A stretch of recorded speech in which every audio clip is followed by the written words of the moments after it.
এক ভাই জানতে চাইছেন যে রোজা রেখে অনেকজনের ঠোঁট ফেটে যায়। রোজাদার ব্যক্তিদের মধ্যে এরকম আছেন যে অনেকজনের ঠোঁট ফেটে যাচ্ছে। তো ঠোঁট ফেটে যাওয়ার কারণে ঠোঁটের উপরে কিছু ক্রিম দিতে হচ্ছে, ভেসলিন দিতে হচ্ছে।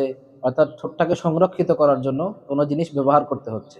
এবং কোনো ডিভাইস যদি মুখের মধ্যে ব্যবহার করেন, কোনো ক্রিম, কোনো মলম মুখের ঠোঁটের উপর যদি ব্যবহার করেন, এটার কারণে কি রোজা ভেঙে যাবে?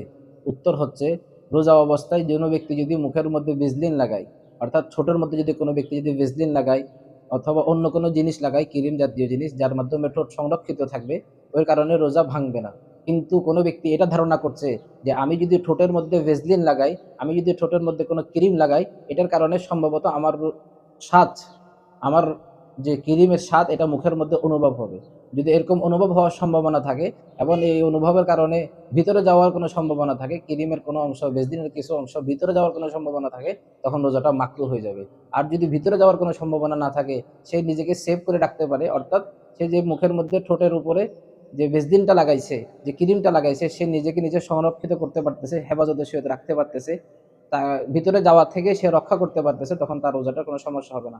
আর যদি ভিতরে যাওয়ার সম্ভাবনা থাকে যে মুখের মধ্যে ভেসলিনটা লাগানোর কারণে এটা ভিতরে পচে যাবে, এরকম কোনো যদি একটা সম্ভাবনা থাকে, তখন তার রোজাটা মাকরুহ হয়ে যাবে। আর যদি কোনো অংশ, ভেসলিনের কোনো অংশ ভিতরে যায়, গলার নিচে যায়, পেটে পচে যাবে, তখন তার রোজাটা ভেঙে যাবে। ওই রোজার বদলে তাকে একটা রোজা আদায় করতে হবে।